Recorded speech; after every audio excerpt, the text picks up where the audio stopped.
You know how important stamina is on the pitch. Running out of gas halfway through a match? Not fun. Struggling to keep up with fast-paced plays? Brutal, right? Feeling exhausted when it's time to sprint back on defense? We've all been there. Today, we're going to show you some killer stamina-boosting workouts designed specifically for footballers, so you can last longer, run faster, and dominate every second of the game. Let's get it.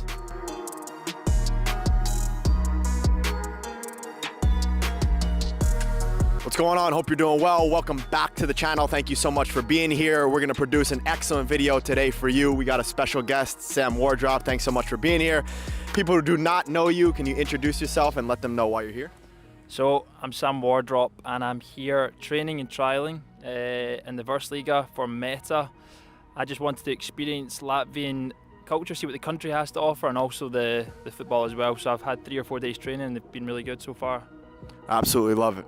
I don't have an accent like that. It's a New York accent. You're going to deal with it. We're going to show you 5 stamina boosting workouts for footballers today. We know you love that, so we're going to show you them. Enjoy. So, an up and down the line right wing back, played at Celtic, played at the highest levels. What's the importance of stamina for footballers?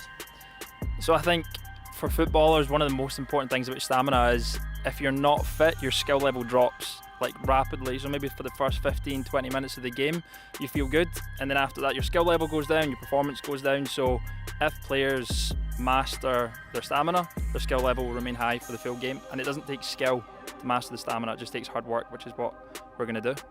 Yeah, absolutely. And to add on to that, just like you said, at the end of the day, the most important thing is your decision making. And when you're fresh in the body, fresh in the legs, like he said, you can think better and you can execute your technique. So we're gonna introduce the first drill to you. Let's go.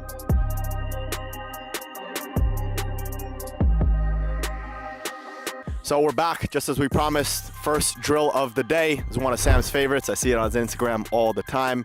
Make sure you follow him, link down below. Let us know what the 4-4s are. So the 4-4s are a staple of fitness. If you want to play at a good level, you want to play at a high level, you should be able to do this. So you're going to start in the corner flag. You're going to aim to run for 4 minutes, and you're going to aim to get 3 laps of an 11-a-side pitch or 1 kilometre. Take 1 minute rest, and then repeat 4 times.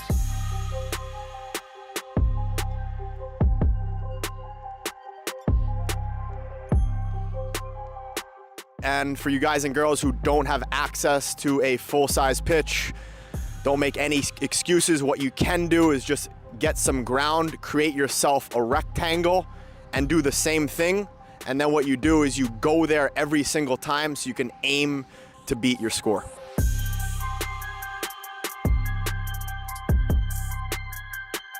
So for workout number 2, I'm gonna read this one from my phone. It's kind of hard to remember. This is a tough workout. If you're a beginner, please cut this in half. So essentially what you're gonna do, it's gonna be 20 minutes of work. I like to call this the fartlek 5s. You're gonna do 5 minutes total, 10 seconds of a full sprint, 10 seconds of a very, very light jog. You're gonna do 16 sets of that. Then you're gonna take 2 to 3 minutes of a full standstill rest or a walk. You're then gonna go into another 5 minutes of a 20-second sprint, 20-second jog for 8 sets, another 2 to 3 minutes rest. Then you're gonna do another set if you're advanced. Let them know what the next 2 sets are. So we are 10-second sprint, 10-second jog for 16 sets. Then the final one, 2 minutes rest, 5 minutes of work, 20 seconds sprint, 20 seconds jog, 8 sets. Yeah, so as you see, very tough one. What you want to do on the sprinting, you're all out, maximum intent. The jog, what you want to do is make sure you are catching your breath, you are resting, and then you go all out for those amount of sets. You rest for 2 to 3 minutes, and make sure you stretch after this one.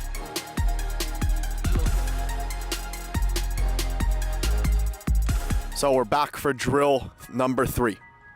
So we have 15 seconds on, 15 seconds off. You're going to do 8 reps.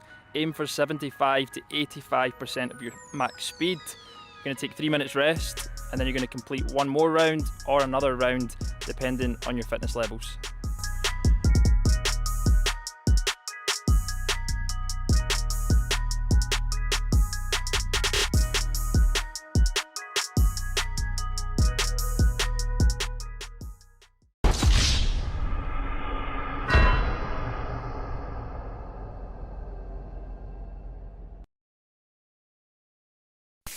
And Sam brought up a great point. Do you give people distances? Normally we would. I think it's a great idea to do that. But as I said before, we don't want excuses. So just find yourself some grass. You can do it on the asphalt if you want. I always say grass, turf, or sand is better before the asphalt. But as always, something is better than nothing.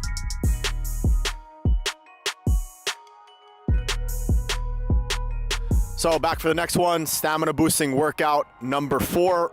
This is the 1 on, 2 off. So what you're gonna do is gonna be 1 minute on, 2 minutes off. Essentially what I would do, we're gonna show you, is you're gonna go to one side of the pitch. So for example, at the halfway line, you're gonna try to get around the pitch in 1 minute. That's your goal.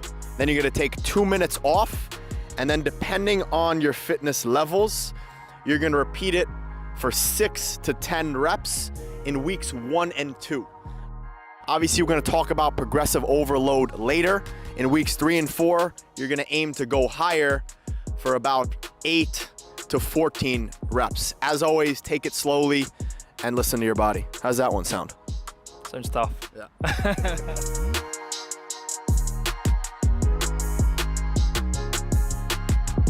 So the 5th and final stamina drill for today is going to be 12-minute continuous run. So you're going to start on one part of the pitch and you're going to measure your distance by continuously running for 12 minutes. Whatever you get, whatever distance you hit, save it, take a note of it, and the next time you come to do this workout, you're going to try and beat it, or at least get the same.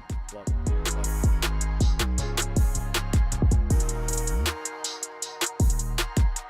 So it's very important to boost your stamina, obviously doing the workouts to increase the capacity of your heart as well as your lungs. But one thing you cannot forget about is proper nutrition. As I always say, follow the 80-20 rule. 80% eat according to your goals, whole foods. 20% eat what you love. 80-20 rule, because the importance of nutrition is it keeps that body fat off, keeps you at the right weight, which allows you to run longer, faster, and quicker. If you're carrying too much load, it's gonna be much tougher on the heart as well as the lungs to perform the runs.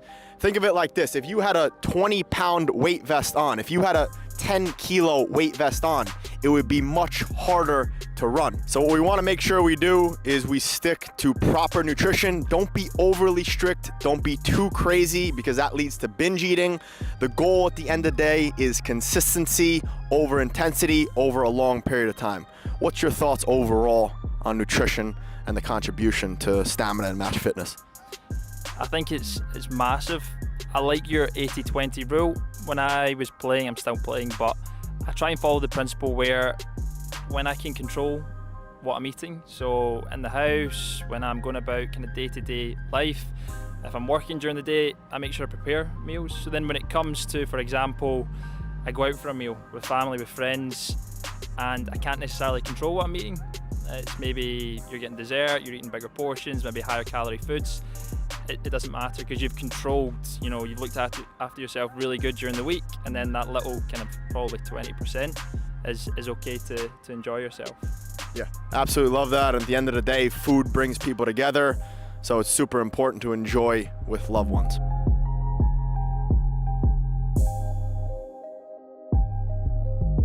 So the next underrated tip we want to give you for improving your stamina is breath work.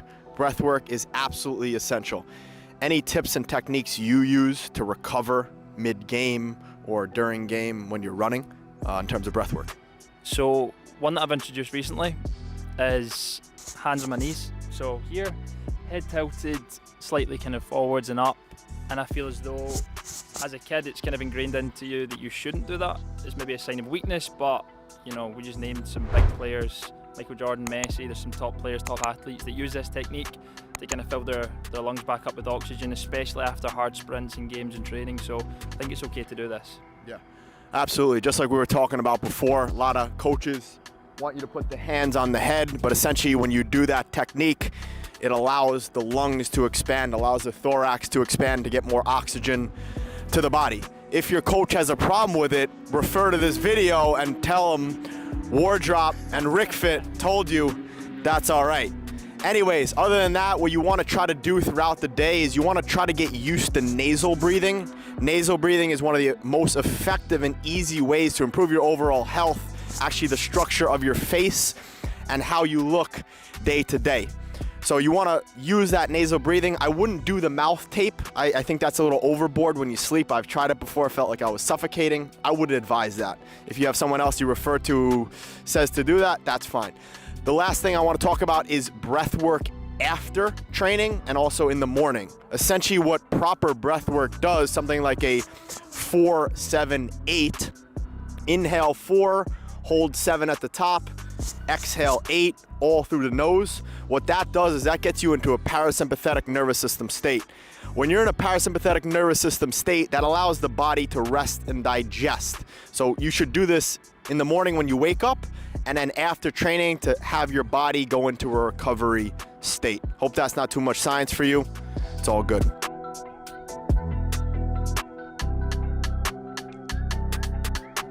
So another secret hack for you is the importance of progressive overload with this stamina. So what's your advice in terms of players improving their fitness over time instead of right away and doing that TNDO, take no days off, grind mode type stuff? I think it's hard because most players want to do as much as they can all the time, but there's a reason that professional top-level teams slowly reintroduce their players when they come back for pre-season. They don't go straight into a 90-minute match. The players will probably spend 4 weeks of progressively increasing their training, their gym work. They'll play 45 minutes, they'll play 60, then they'll play 90. So if the top teams are doing it, you know, if you're not at that level yet, there's a reason they do it, so you should try to kind of emulate and copy what top level athletes and players are doing.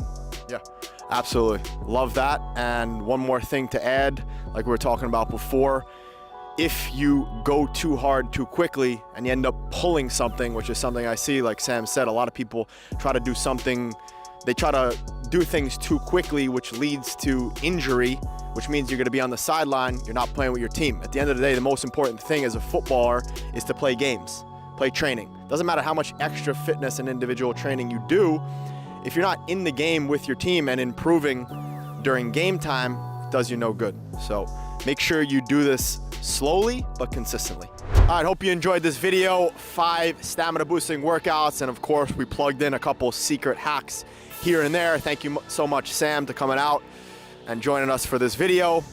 Any last words for the audience in terms of boosting their fitness? I would just say you have to do the work. No one's going to do it for you, and as we said at the start of the video, if you have a high fitness level, you have a high skill level as well. Absolutely love it. Give a quick plug of where they can find you. Sam Wardrop 97 on Instagram. Absolutely love it. Maybe we see this guy playing in the US quite soon. Could be very interesting. Anyways, one last thing. This right here was a bunch of aerobic workouts. So I didn't want to bore you at the beginning, at the intro of the video, but I'm going to tell you at the end, there's going to be another video coming with the anaerobic workouts. Football is an anaerobic alactic sport, so essentially you need multiple energy systems to be working. The reason I started with aerobic first is because you have to build the capacity in the heart, you have to build the capacity in the lungs, you have to build the capacity in the limbs to make sure you can do the anaerobic workouts, which is going to be a lot of change of direction, a lot of repeated sprintability, which is very important, but you won't get there if you don't have a good aerobic base. What a lot of people get misunderstood is they think just running 5 kilometers is gonna get you there, but if you time it properly, if you do proper workouts, you overload it well, that's gonna develop you a nice aerobic base, which is gonna help you recover from the anaerobic bouts, the repeated sprintability. Hope you enjoyed it. Hope this all makes sense. Make sure you like, make sure you subscribe. We'll see you in the next video. Deuces. Hope you enjoyed that video. Make sure you click one of these 2 videos right here to stay up to date with the best football development channel here on YouTube. And most importantly, don't forget to drink your sparkling water. Deuces.